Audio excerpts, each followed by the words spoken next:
mostrou quanto é bom estarmos juntos. Vamos começar do início. O que é evolução na biologia? Evolução na biologia significa mudança de características com o decorrer do tempo e das gerações. Evolução não é ateísmo, não é progresso e não é uma ideologia. Evolução é uma constatação da realidade de que a vida na Terra está relacionada com ancestralidade comum e que a vida é mutável. Sim, mutável. Há anos, o ser humano percebeu que os seres mudam suas características com o decorrer das gerações. E se isso ocorre, essa modificação poderia ser tamanha a ponto de formar uma outra espécie. Mas vamos a esse ponto. O que é uma espécie?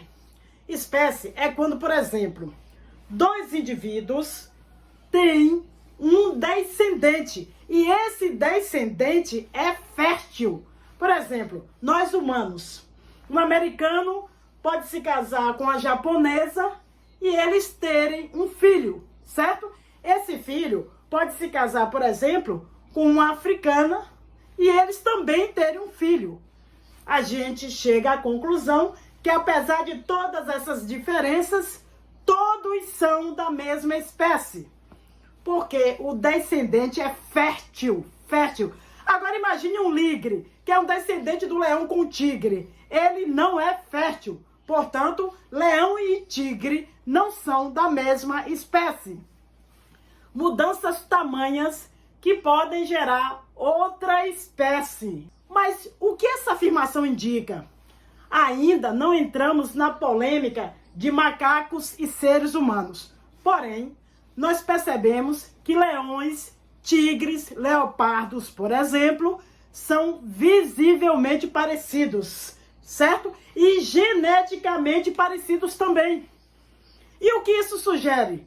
Que os atuais leões e tigres têm um ancestral em comum. Por exemplo, um fóssil de 55 milhões de anos atrás foi encontrado na Bélgica para esses seres com ancestral comum, de leões, tigres e gatos, por exemplo. Esses ancestrais comuns têm o seu ancestral e esse outro ancestral tem um outro ancestral e assim sucessivamente. Vamos numa estrada longa, muito longa da vida. A evolução de Darwin é uma árvore com vários galhos. E desses galhos vão nascendo outros galhos. Ou seja, com bilhões de anos de evolução, um número de galhos e ramificações dessa árvore cria muita variedade de vida. Mas qual é a polêmica dessa afirmação? A questão, gente, é que para uma época em que o criacionismo era e é até hoje a grande resposta para as dúvidas do homem, para os criacionistas, por exemplo, toda planta, animal, bactéria, toda forma de vida, toda variedade de espécie tem uma origem comum: Deus. Entretanto, todavia e contudo, para a ciência, para a biologia, nós humanos estamos aqui ou somos descendentes de outras formas de vida anteriores à nossa. Evidências mostram que a espécie Homo sapiens surgiu na África há cerca de 200 mil anos atrás. Às vezes até mais tempo. Isso parece muito tempo, mas para o tempo de existência da vida do planeta Terra, não. E para o tempo de vida do universo, menos ainda. O planeta tem cerca de 4,5 bilhões de anos. A vida na Terra parece ter surgido há 3 bilhões de anos atrás. Uma vida unicelular, claro, mas que com bilhões e bilhões de anos depois, nós surgimos. E qual é o problema disso? Olha, vários. É simples falarmos que leões e tigres ou que cachorros e lobos têm descendentes em comum. Mas, por exemplo, falar que o ser humano tem descendentes que datam milhões de anos atrás, ou que temos mais de 95% do nosso DNA compatível com o dos chimpanzés, isso são afirmações, no mínimo, chocantes para muitos. Sendo assim, para a ciência, todos esses bilhões de anos foram tempo suficiente para montar toda a diversidade de vida atual. Desde borboletas que mimetizam olhos de corujas para apavorar seus predadores, até mesmo você, pobre ser humano. Até aí, ok. Mas como surgiu pensamentos evolucionistas? Vamos criar aqui uma linha do tempo para você entender melhor. Muitos pensadores discutiram sobre a evolução séculos antes de Darwin. Essa ideia vinha sendo germinada até Darwin dar a melhor explicação até então. Vamos focar, portanto, hoje no contexto da evolução em dois pensadores, Lamarck e Darwin. Vamos ao ano de 1809. Nesse ano, 1809, o francês Jean-Baptiste Lamarck publicou uma obra denominada Filosofia Zoológica. Segundo Lamarck, alguma força interna levava os organismos a produzirem prole diferentes de si próprio. Essas mudanças seriam acumuladas ao longo das gerações. Lamarck acreditava na lei do uso e do desuso. Um exemplo famoso para explicar sua visão é do tamanho do pescoço da girafa.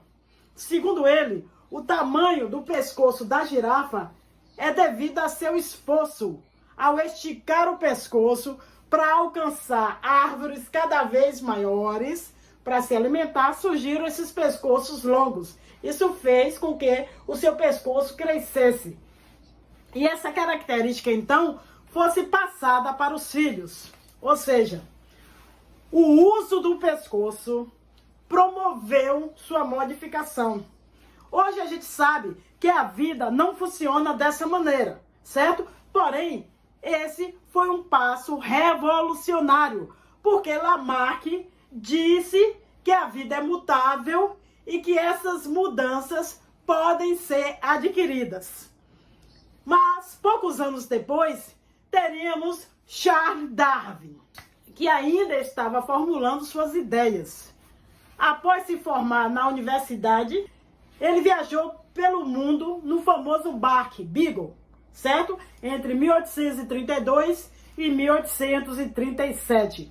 Ele passou por vários territórios mundo afora, várias ilhas, mas entre esses vários lugares, vamos destacar a ilha de Galápagos, o arquipélago. Após retornar da viagem, trabalhando com registro de pássaros dentilhões que ele havia feito nas Ilhas Galápagos, ele percebeu que não havia escrito de qual ilha vinha cada registro de cada pássaro. A princípio, ele achou que todos eram da mesma espécie, mas depois ele percebeu que os pássaros eram de espécies diferentes, que variavam de ilha para ilha. Então, ele pensou que todos esses pássaros deviam ter um ancestral em comum.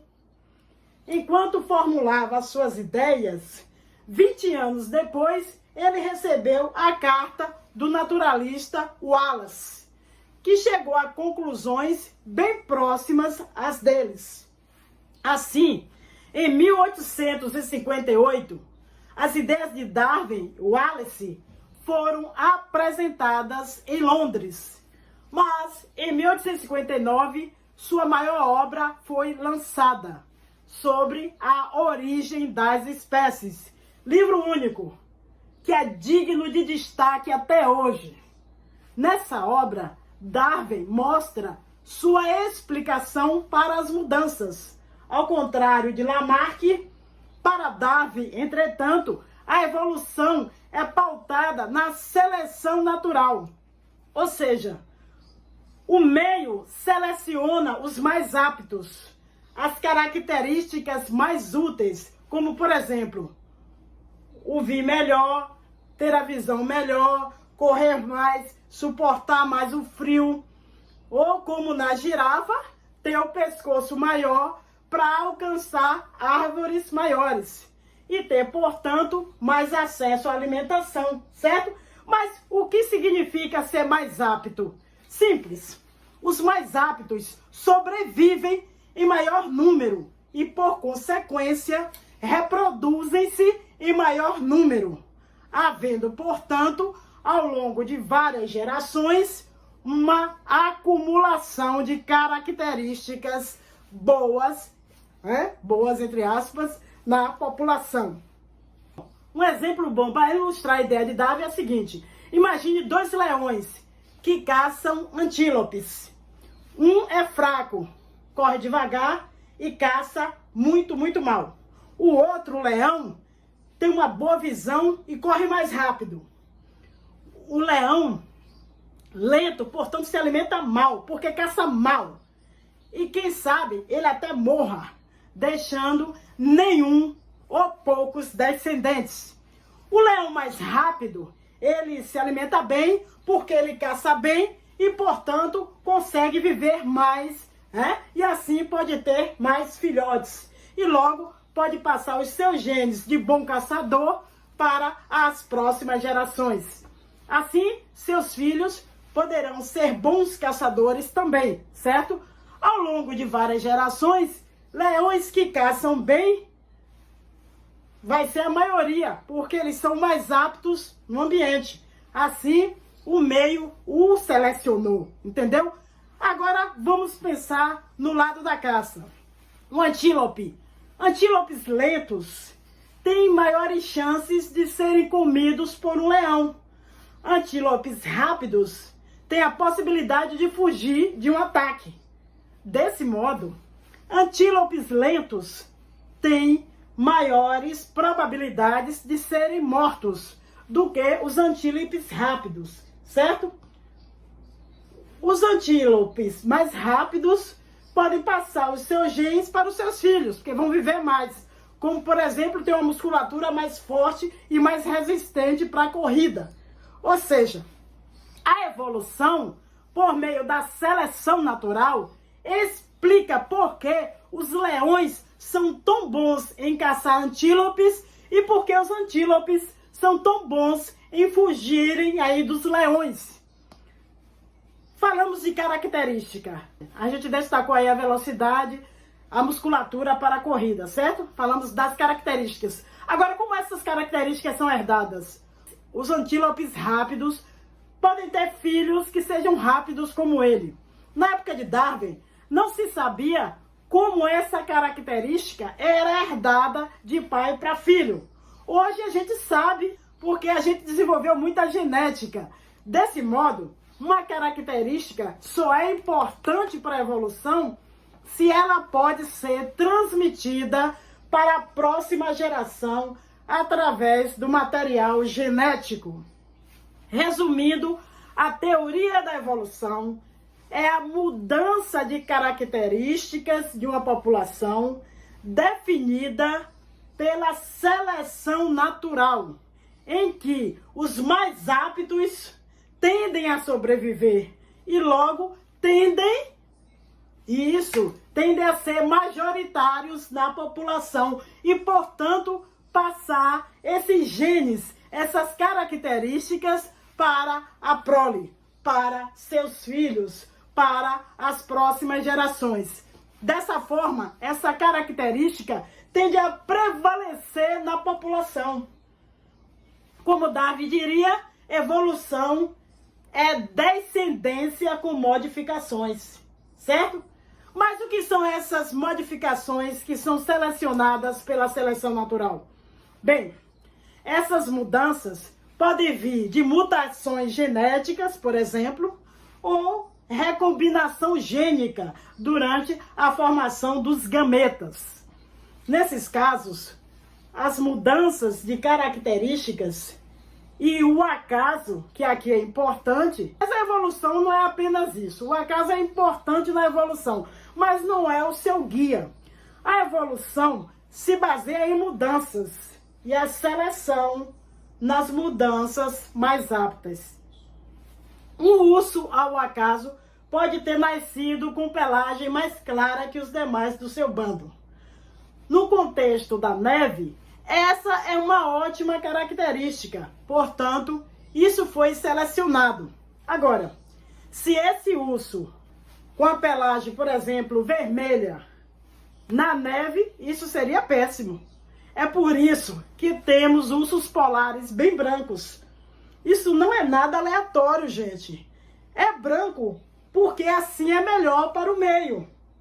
Outra pergunta. O homem veio do macaco? A resposta é não. O homem não veio do macaco. Não como você pensa. Sim, nós somos mamíferos e sim, nós somos primatas, como gorilas, chimpanzés. Nosso DNA é muito próximo ao dos chimpanzés, por exemplo. Mas dizer que temos do macaco é errado.